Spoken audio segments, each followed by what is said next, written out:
अब देखिए, जो फेमिनिस्ट और विमेन पोएट्स हैं इनकी तरफ आते हैं।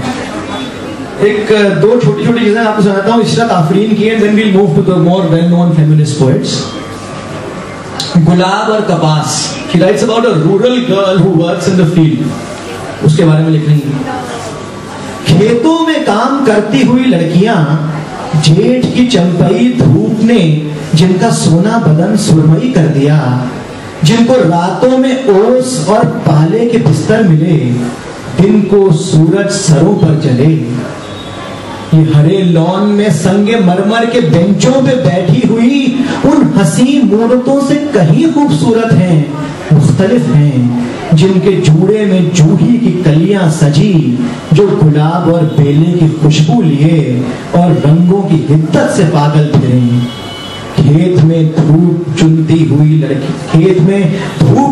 हुई लड़कियां भी नई उम्र की सब्ज दहलीज पर हैं, मगर आईना तक नहीं देखती। ये गुलाब और डेजी की हिद्दत से नाआशना, खुशबुओं के जान लम्स से बेखबर, फूल चुनती हैं लेकिन पहनती नहीं हैं। इनके मलबूस में तेज सरसों के फूलों की बास, उनकी आंखों में रोशन कपास। गुलाब और कपास। एक और इन्हीं की देखिए। भूख की कड़वाहट से सर्द कसीले होंठ, खून उगलते सूखे चटखे पीले होंठ, टूटी चूड़ी ठंडी लड़की बागी उम्र, सब्ज बदन पथराई आंखें नीले होंठ, सोना आंगन तन्हा औरत लंबी उम्र, खाली आंखें फीका आंचल गीले होंठ, कच्चे लफ्जों का ये नीला जहर, छू जाए तो मूरख तू भी खीले होंठ। जहर की मांगे अमृत रस को, मुंह न लगाएं बागी जिद्दी वहशी और हटीले होंठ। और इनका एक शेर है जिसपे लोगों ने मकाले लिख डाले, आर्टिकल्स लिख डाले। मेरा ख्याल यही करूँ कि सिर्फ एक शेर पे रिसर्च भी कर रहा है। शेर भी नहीं है, सिर्फ 3 लाइंस हैं। मेरा कद मेरे बाप से ऊंचा निकला, मेरा कद मेरे बाप से ऊंचा निकला, और मेरी माँ जीत गई।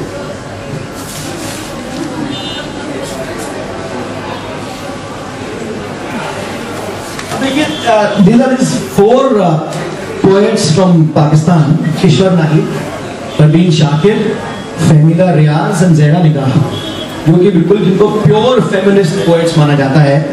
बट इनकी जो पोएट्री है वो सुनाने से पहले it's also very important to understand the circumstances and background in which these poets wrote. They were living in dictatorial Pakistan.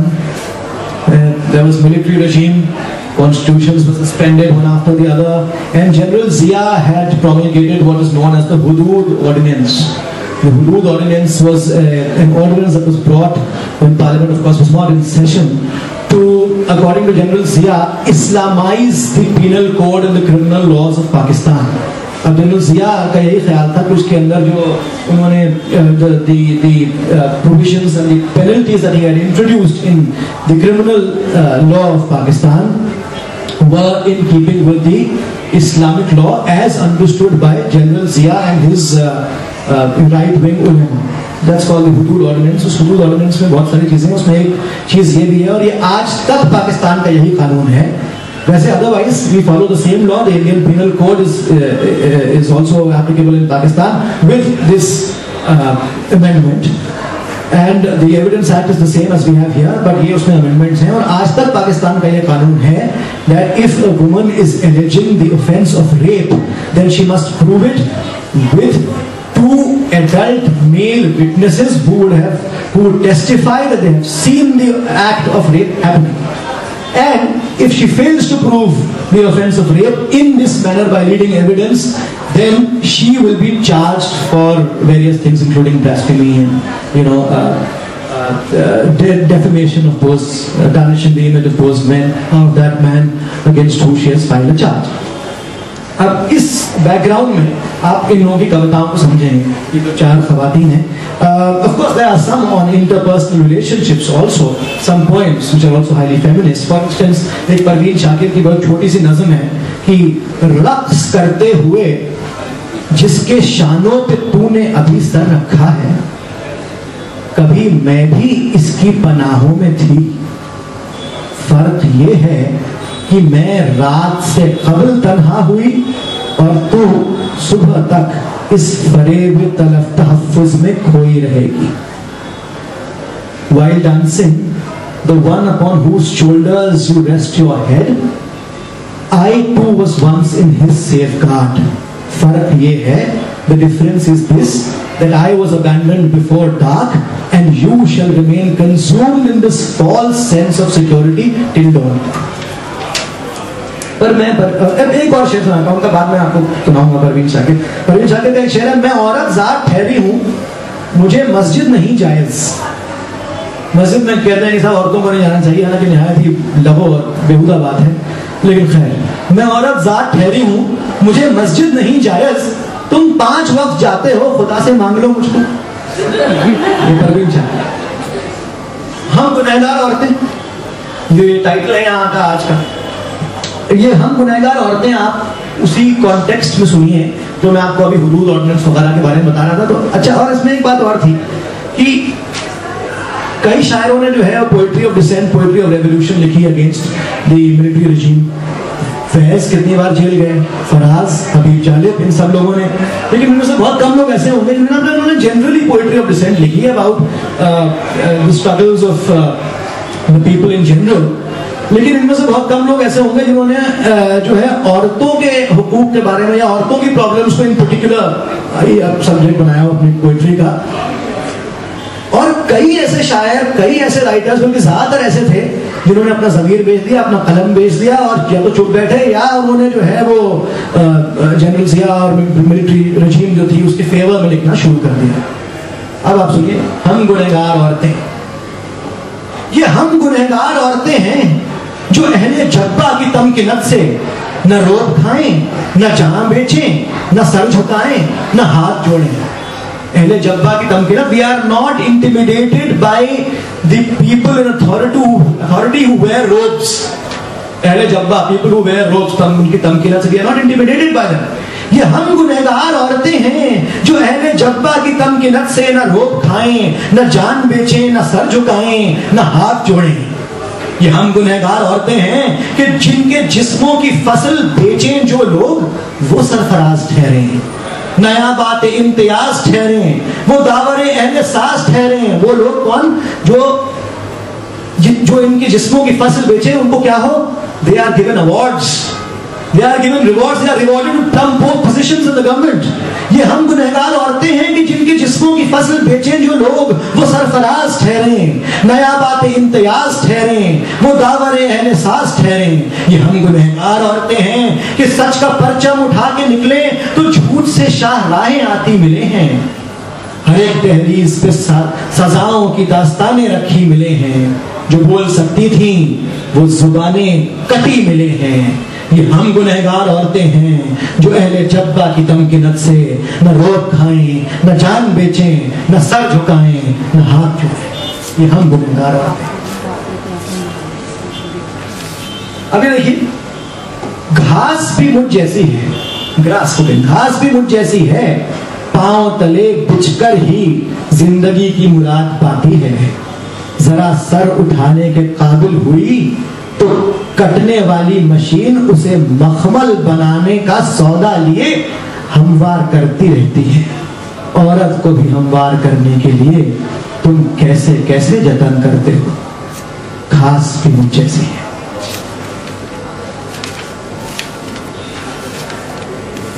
ईश्वर नाहिम का एक बार, मुझे क्यों नहीं भूलता मेरा बचपन, मुझे क्यों नहीं भूलता मेरा बचपन, जब मुझे सहन से बाहर जाने, नजर उठा के बात करने और किसी बात का जवाब देने की इजाजत नहीं थी। मुझे और मेरी सहेलियों को खेलने और जोर से हंसने की इजाजत नहीं थी। मुझे क्यों नहीं भूलता मेरा बचपन, गैरत के नाम पे भाइयों का गुस्सा, भाइयों का हुक्म मुझे क्यों नहीं भूलता। सड़कों, बाजारों और चौराहों पर घूरती आंखें, दीवानी आवाजें और हिज़यानी हंसी। मुझे गुस्सा आता है जब ये चीजें मुझे याद आती हैं, मुझे गुस्सा आता है कि अब भी मेरी बच्चियों के साथ यूं ही होता है। मुझे क्यों नहीं भूलता मेरा बचपन। फहमीदा रियाज की सालगिरह आप कह रहे हैं, फहमीदा रियाज।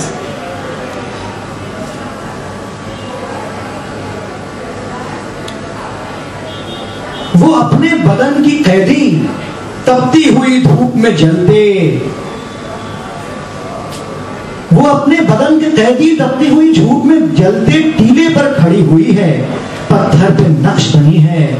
इस नक्श को गौर से देखो, लंबी रानों से ऊपर, उभरे पिस्तानों से ऊपर, पेचीदा कोख से ऊपर अकलीमा का सर भी है।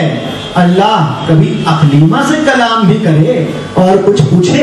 अकलीमा in history mythology actually was the sister of Abel and Cain. कब तक, this is also फहमीदा रियाज, कब तक मुझसे प्यार करोगे? कब तक मुझसे प्यार करोगे? जब तक मेरे रहम से बच्चे की तखलीक का खून बहेगा, जब तक मेरा रंग है ताजा, जब तक मेरा अंग तना है। पर इससे आगे भी तो कुछ है, वो सब क्या है किसे पता है। वहीं की एक मुसाफिर मैं भी, अनजाने का शौक बड़ा है। पर तुम मेरे साथ न होगे तब तक मुझसे प्यार करोगे। एक और देख लीजिए फहमीदा रियाज की। तुम्हारे अंदर एक और मर्द है, तुम्हारे अंदर एक और मर्द है जो मेरे अलावा एक और औरत को चाहता है। This is a poem on the compromises that one makes in marriage. ऐसी बिल्कुल इसी रंग में जो है वो ज़हरा निगाह ने भी लिखा है। तुम्हारे अंदर एक और मर्द है जो मेरे अलावा एक और औरत को चाहता है। मेरे अंदर एक और औरत है जो तुम्हारे अलावा एक और मर्द को चाहती है। हम दोनों एक दूसरे से नफरत करते हैं और एक दूसरे के साथ एक ही छत के नीचे रहते हैं। हम दोनों किसी और को चाहते हैं, मगर उसके साथ रहने का ना सोचते हैं और ना इस बात का मलाल करते हैं। हम दोनों दुश्मनों की तरह एक दूसरे के ऐब निकाल खुश होते हैं। तुम मुझे गैर हाजिर पाकर मेरी चीजों की तलाशी लेते हो और मैं तुम्हारी गैर मौजूदगी में तुम्हारी सारी जेबें टटोलती हूँ। फिर भी गुज़िश्ता एक चौथाई सदी से मैं और तुम एक बिस्तर पे सोते हैं। मैं जानती हूँ तुमने डॉक्टर के पास जाकर बच्चों के खून का टेस्ट करवाया था कि तुम्हें उनकी पितरियत पे शक था, कि तुम्हें उनकी पितरियत पे शक था। बच्चों को भी इस ड्रामे में अपना अपना किरदार मालूम है। नफरत की इस चार दीवारी में कोई किसी से नहीं पूछता कि तुम कैसे हो। मेरे अंदर भी है। और इसी जमीन पे जो है ज़हरा निगाह, ये तय करना बहुत मुश्किल है कि ये जो ज़हरा निगाह की मैं आपको पोएम सुनाने जा रहा हूँ, ये पोएम ज़्यादा मूविंग है या इसका जो ट्रांसलेशन डॉक्टर अक्षिमा दलील ने किया है वो ज़्यादा मूविंग है। समझौते की चादर, उन्वान है समझौते की चादर। मुलायम गर्म समझौते की चादर, ये चादर मैंने बरसों में बुनी है। कहीं भी सच के गुलबूते नहीं हैं, किसी भी झूठ का ताका नहीं है।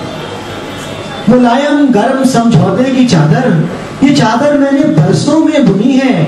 कहीं भी सच के गुलबूते नहीं हैं, किसी भी झूठ का ताका नहीं है। इसी में मैं भी तन ढक लूंगी अपना, इसी से तुम भी आसूदा रहोगे, न खुश होगे न पछतावा रहोगे। नरम मुलायम समझौते की चादर। अब ज़रा निगाह की मैं आपको एक दो चीज़ें और सुनाता हूँ। एक उनकी एक नज़म है इंसाफ। It's the story of a blind girl who was sentenced under the Hudud ordinance, again a blind girl। और उसका बैकग्राउंड ये है कि it's believed, commonly believed in Islam that once there was an impending attack on the holy Kaaba in Mecca, and the news of the advance of the attackers' army reached Mecca. As it reached, a dark cloud of sparrows and other small birds, it appeared carrying small stones in their beaks, and they bombarded the attackers with those stones, and the Kaaba was therefore saved. अब ये दोस्तों सुनो, इंसाफ, a story of a blind girl sentenced under the hudud ordinance. मैं इस छोटे से कमरे में आजाद भी हूं और कैद भी हूं। इस कमरे में एक खिड़की है जो छत के बराबर ऊंची है। जब सूरज डूबने लगता है, कमरे की छत से गुजरता है, तो मुट्ठी भर किरणों से जर्रे खिड़की से अंदर आते हैं, एक रास्ता सा बन जाते हैं। मैं उस रास्ते पे चलती हूँ और अपने घर को आती हूँ। मेरा बाप अभी तक मेरे लिए जब शहर से वापस आता है, चादर, कंघी, काजल, चूड़ी, जाने क्या क्या ले आता है।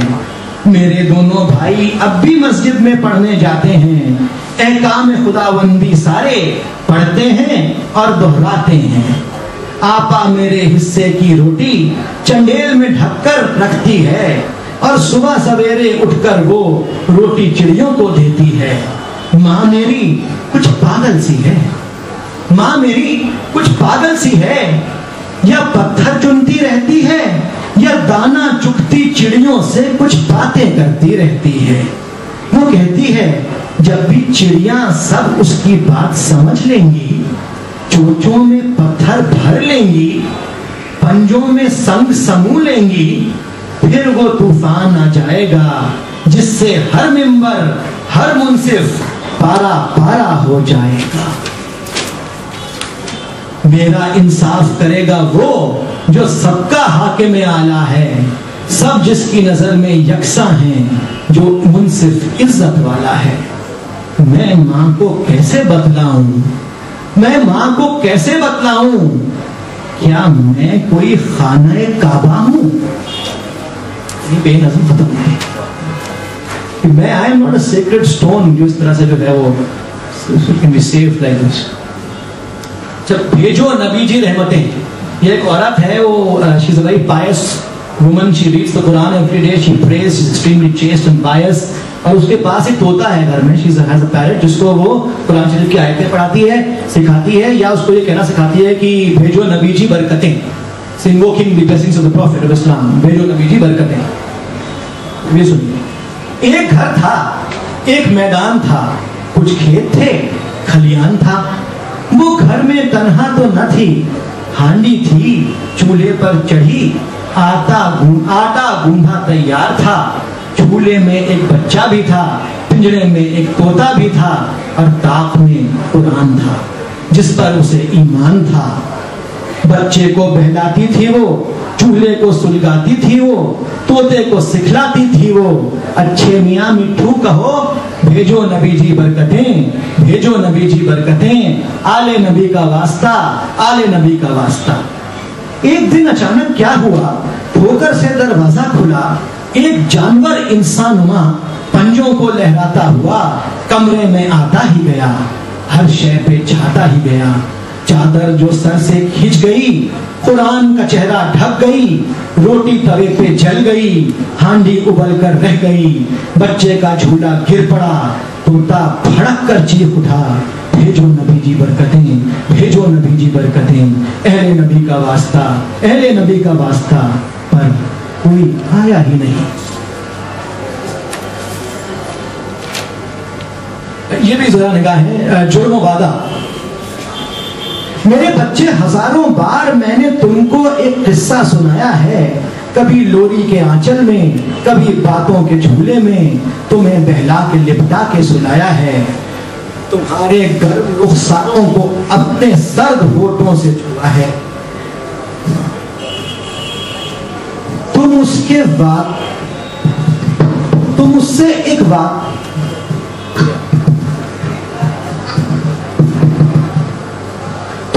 तुमसे एक वादा किया है, वही वादा जो इंसानों की तकदीरों में लिखा है, तहफ्फुज़ का, तुम्हारी आबरू का, सरबुलंदी का।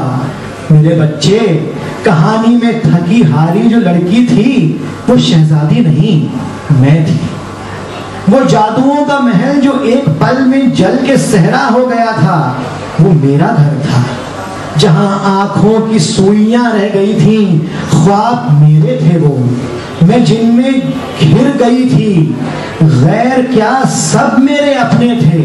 जहां उसका फसाना था वहीं मेरी हकीकत थी। जहां वो मुड़ के पत्थर हो गई, मेरी मोहब्बत थी। हजारों आग के मैदान थे, बारिश लहू की थी। ये सब कुछ मेरा अक्सा था, ये सब कुछ मुझ पर गुजरा था। मेरे बच्चे, हजारों बार मैंने तुमको एक किस्सा सुनाया है। And this is a very well-known poem of Zehra Nigah on feticide, female feticide. The fetus which has been killed, वो ये कह रहा है, मैं बच गई माँ, मैं बच गई माँ, मैं बच गई माँ। तेरे कच्चे लहू की मेहंदी मेरी पोर पोर में रच गई माँ। मैं बच गई माँ, मैं बच गई माँ। गर मेरे नक्श भर आते वो फिर भी लहू से भर जाते। मेरी आंखें रोशन हो जाती तो तेजाब का सुरमा लग जाता। सट्टे वट्टे में बढ़ जाती या तालीम ही के काम आ जाती। हर ख्वाब अधूरा रह जाता। मेरा कद जो थोड़ा सा बढ़ता, मेरे बाप का कद छोटा पड़ता। मेरी चुन्नी सर से ढलक जाती तो मेरे भाई की पगड़ी गिर जाती। तेरी लोरी सुनने से पहले मैं अपनी नींद में सो गई माँ। अनजान नगर से आई थी, अनजान नगर में खो गई माँ। मैं बच गई माँ, मैं बच गई माँ। और ये एक और सुन लीजिए ज़ेरा निगाह का हव्वा का बयान। ये you know it's commonly believed that Eve was thrown out of paradise because she was misled by a snake and then she advised Adam to eat like apple in Western literature and गेहूं का दाना सांप वही है। बहरहाल आप परवीन शाकिर का ये कलाम सुने। सॉरी ज़ेरा निगाह हव्वा का बयान। तुम्हें सेब खाने की तरगीब मैंने नहीं दी। I didn't advise you to eat the apple. तुम्हें सेब खाने की तरगीब मैंने नहीं दी। वो गेहूं का दाना मेरी दस्तरस में नहीं था। मेरी सांप से दोस्ती भी नहीं थी। अगर दोस्ती थी किसी से वो तुम थे। अगर कोई अच्छा लगा था वो तुम थे। गए जन्म की सदा। वो एक लड़की कि जिससे शायद मैं एक पल भी नहीं मिली हूं। मैं उसके चेहरे को जानती हूं कि उसका चेहरा तुम्हारी नज़्मों, तुम्हारे गीतों की चिलमनों से उभर रहा है। यकीन जानो मुझे ये चेहरा तुम्हारे अपने वजूद से भी अजीज तर है कि उसकी आंखों में चाहतों के वही समुंदर छुपे हैं जो मेरी अपनी आंखों में मौजसन है। वो तुमको एक देवता बनाकर मेरी तरह पूछती रही है। उस एक लड़की का जिस्म खुद मेरा ही बदन है। वो एक लड़की जो मेरे अपने गए जन्म की मधुर सदा है। And this is a very small 3-line exchange of communication between an army officer husband who is on duty and his wife. इसका टाइटल है ड्यूटी। वो खत लिख रहा है शौहर बीवी को, जान मुझे अफसोस है तुमसे मिलने शायद इस हफ्ते भी ना आ सकूंगा। बड़ी अहम मजबूरी है। जवाब आता है, जान तुम्हारी मजबूरी को अब तो मैं भी समझने लगी हूँ। शायद इस हफ्ते भी तुम्हारे चीफ की बीवी तन्हा होगी।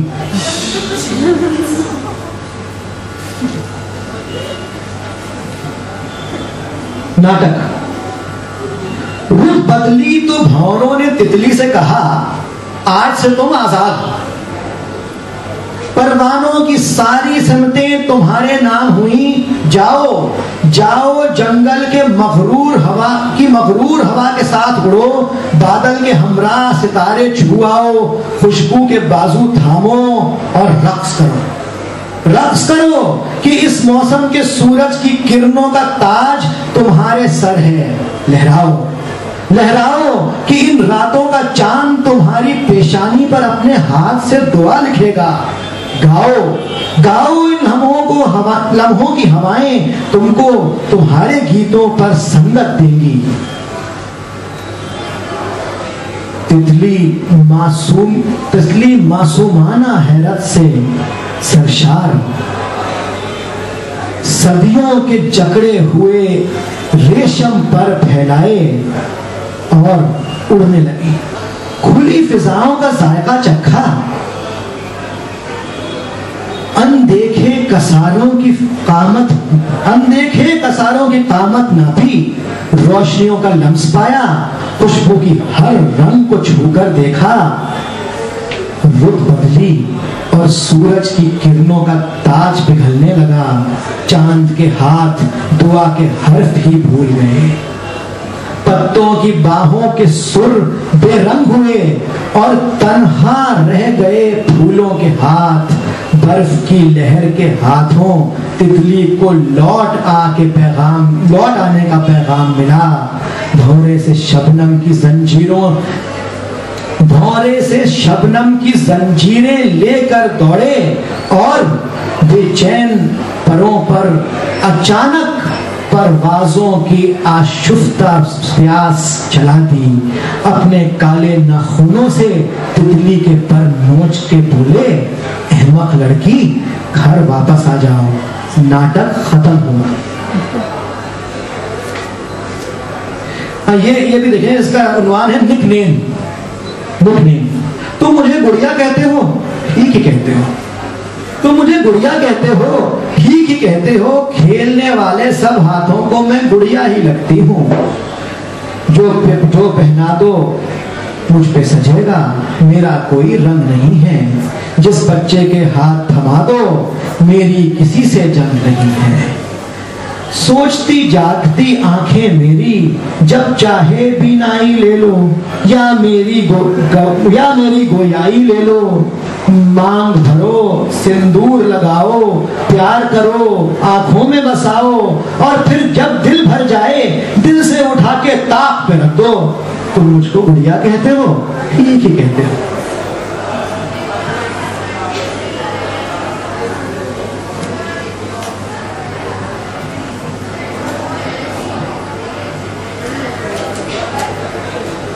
एक ही और देखिए,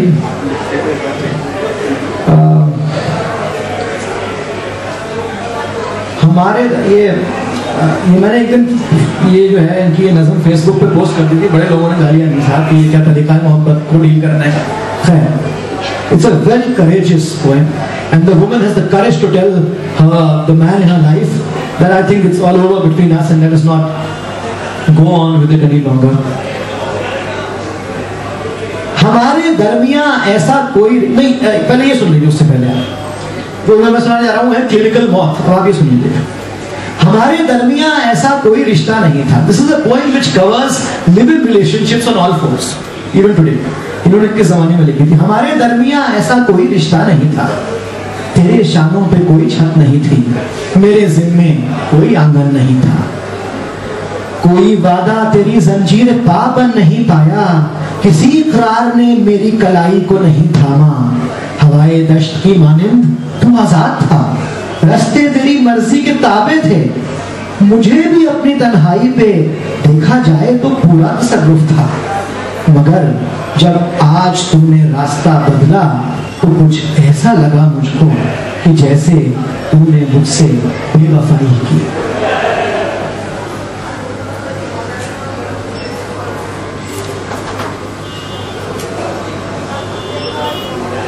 एक मुश्किल सवाल, वो आखिरी को सुनाऊंगा। एक मुश्किल सवाल, टाट के पर्दों के पीछे से एक 12-13 साला चेहरा झांका। वो चेहरा बहार के पहले फूल की तरह ताजा था और आंखें पहली मोहब्बत की तरह शफाफ, लेकिन उसके हाथ में तरकारी काटते रहने की लकीरें थीं और उन लकीरों में बर्तन मांजने वाली राख जमी थी। उसके हाथ उसके चेहरे से 20 साल बड़े थे। और ये वो है जिसको मैं आपको बता रहा था, the advice that the woman gives to the man in her life। मशवरा, हमारी मोहब्बत की क्लिनिकल मौत वाक़ई हो चुकी है। अब मैं इसको मैंने खुद इंग्लिश में ट्रांसलेट किया है, वो आपको सुना दूंगा। हमारी मोहब्बत की क्लिनिकल मौत वाक़ई हो चुकी है।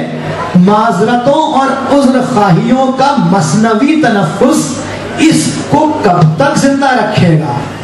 बेहतर यही है कि हम मुनाफिकत का प्लग निकाल दें और एक खूबसूरत जज्बे को बावकार मौत मरने दें। Our love is clinically dead. Till when will this artificial ventilation of apologies and excuses keep it alive? It's better that we disconnect the plug of hypocrisy and let a beautiful emotion die a dignified death. It takes a lot of courage to write this, you know.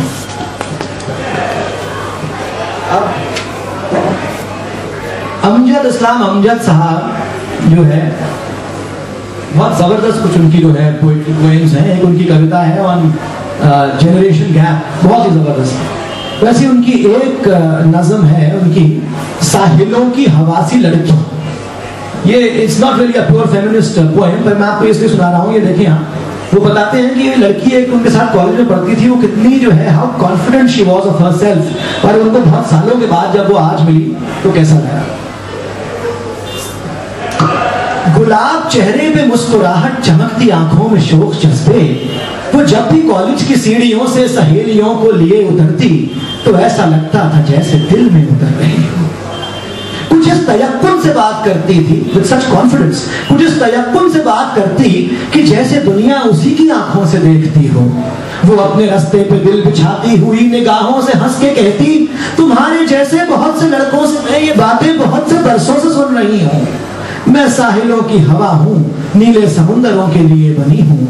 वो साहिलों की हवा सी लड़की जो राह चलती तो ऐसा लगता कि जैसे दिल में उतर रही हो। वो कल मिली तो इस तरह थी, गुलाब चेहरे पे मुस्कुराहट, चमकती आंखों में शोक जज्बे, कि जैसे चांदी पिघल रही हो। मगर जो बोली तो उसके लहजे में वो थकन थी कि जैसे सदियों से दश्ते जुल्मत में चल रही। गुलाब चेहरे पे मुस्कुराहट। So, you know, it's not only serious Urdu poetry in which you find trajectories of feminism. Even the satirists have had their say in feminism. Akbar अल-आबादी का बहुत पुराना शेर है, दो अकबर was annoyed कि ये पर्दा सिस्टम जो है क्यों खत्म कर दिया है। लेकिन शेर देखिए आप, कि वो पता है, बेपर्दा नजर आई जो कल चंद बीबियां, अकबर शर्म से गैरत कौमी में गड़ गया। पूछा जो उनसे आपका पर्दा वो क्या हुआ, कहने लगी कि अकल पे के मर्दों पे पड़ गए, अकल पे मर्दों की पड़ गया। बेपर्दा नजर आई जो कल चंद बीबियां। अनवर मसूद साहब एक मज़ाहिया शायर हैं पाकिस्तान के, उनका एक कथा है, वो कह ले रहे हैं कि एक मौलवी साहब अपनी बेगम से कहते हैं कि मैं आपकी कब्र पे क्या लिखवाऊं, मुझे अभी बताइए, क्योंकि मार्क दूंगी मैं आपको, आपने मुझे बहुत परेशान कर रखा है। तो what epithet should I inscribe on your grave? अपनी ज़ौजा से कहा एक मौलवी ने, नेक वक्त तेरी तुरबत पे इबारत लिखें किस मफ़हूम की। अपनी ज़ौजा से कहा एक मौलवी ने, नेक वक्त तेरी तुरबत पर इबारत लिखें किस मफ़हूम की। अहलिया बोली इबारत सबसे, आप सुनाई दे रहा था, ज्यादा हो गया तबीयतों के बारे में, वहीं से कुछ हुआ होगा। अपनी ज़ौजा से कहा एक मौलवी ने, नेक वक्त तेरी तुरबत पे इबारत लिखे किस मफ़हूम की। अहलिया बोली इबारत सबसे मौजू है यही, दफन है बेवा यहाँ पर मौलवी मरहूम की। और ये एक आखिरी सुन लीजिए, बढ़ता भी पॉपुलर मेरठी जो है, he is taking a dig at the dowry system. Dowry system पे जो है, अपनी महबूबा को बीवी तो बना लाए मगर साथ में कार मिली चांदी न सोना आया। अपनी महबूबा को बीवी तो बना लाए मगर साथ में कार मिली चांदी न सोना आया। कितने सस्ते में हुआ है तुम्हारे पन का सौदा, है मोहब्बत तेरे अंजाम पे रोना आया। So, ladies and gentlemen, this was the panorama of feminist Urdu poetry, and I think I've taken you through most of the well-known poems of most well-known poets, not only the feminist, pure feminist poets, but also the regular traditional poets. I am not a poet. I am not a literature either. As I told you, I am here only because of my love for Urdu poetry and for Aksharnama. और जैसे बकौल फैज़ की वो लोग बहुत खुशकिस्मत थे जो इश्क को काम समझते थे। हम जीते जी मसरूफ रहे, कुछ इश्क किया, कुछ काम किया। इश्क काम के आड़े आता रहा और काम इश्क उलझता रहा। तंग आकर आखिर हमने दोनों को अधूरा छोड़ दिया। अब ये कह के मैं यहाँ से सीधे दफ्तर जाऊंगा। परसों सुबह एक सिविल अपील लगी है, उसको पढ़ूंगा। Thank you very much.